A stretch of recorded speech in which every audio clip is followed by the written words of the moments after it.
Hi అండి. ఈరోజు నేను చేయబోతున్న కర్రీ మునక్కాయలు జీడిపప్పు కర్రీ చేస్తున్నానండి. ఇంట్లో నార్మల్గా మనం ఎప్పుడు ఎలా చేసుకుంటామో అలానే చేస్తున్నాను. స్పెషల్ ఏం కాదు, కానీ ఇలా మునక్కాయల కర్రీ ఇలా చేసుకుంటేనే బాగుంటుంది. ఒక 4 ఉల్లిపాయలు ముందు మిక్సీలో కొంచెం ముక్కల్లాగా ఆడేసి అది వేపిన తర్వాత టమాటా, పచ్చిమిరపకాయలు, జీడిపప్పు వేస్తానండి. ఇప్పుడు మునక్కాయలు వేయబోతున్నాను.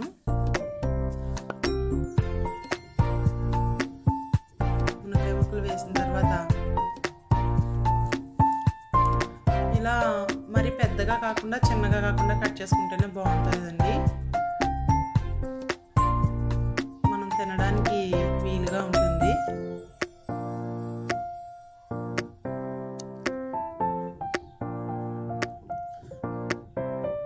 మొత్తం అంతా మగ్గిన తర్వాత కొంచెం కారం, మనం కూరకు సరిపడగా కారం, రుచికి సరిపడగా సాల్ట్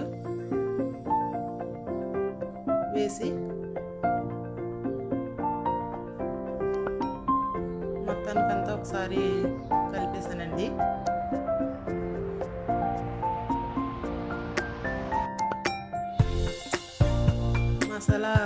ఉల్లిపాయ మసాలా బాగా వేగిన తర్వాతే టమాటా ముక్కలు అవి వేసుకోవాలండి. అలా అయితేనే కూర టేస్ట్గా ఉంటుంది. కొంచెం పసుపు కూడా వేసాను. ఈరోజు కొంచెం ఫాస్ట్గా ఇంట్లో అప్పటికప్పుడు తయారు చేసిన కర్రీ అండి ఇది. అందువల్ల ఫాస్ట్గా అయిపోయింది. మొత్తంగా ఒక గ్లాస్ నీళ్ళైతే పోసాను. మొత్తం అంతా ఒకసారి దగ్గరికి ఇలా అనుకుని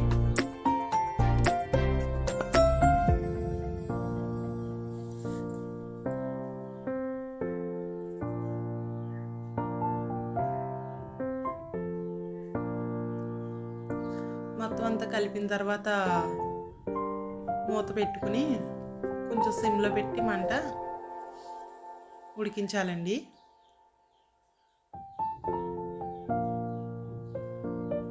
మూత పెట్టిన తర్వాత మధ్య మధ్యలో ఒకసారి మళ్ళీ చూసుకోవాలండి, అడిగది పట్టకుండా.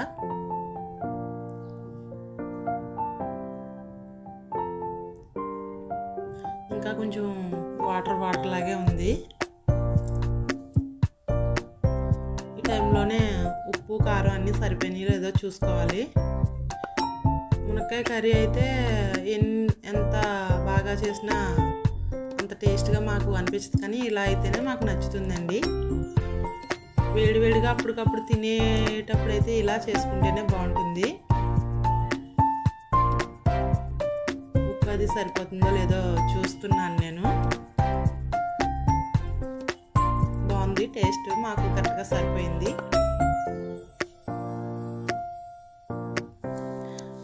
వాటర్ అది కొంచెం లాగేసే వరకు సిమ్లో పెట్టానండి.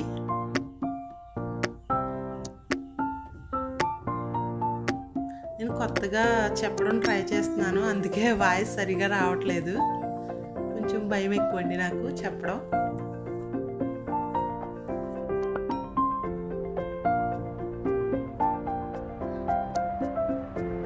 దగ్గర పడిపోయింది కర్రీ. అయితే మళ్ళీ ఒకసారి మూత పెట్టి ఒక 5 నిమిషాలు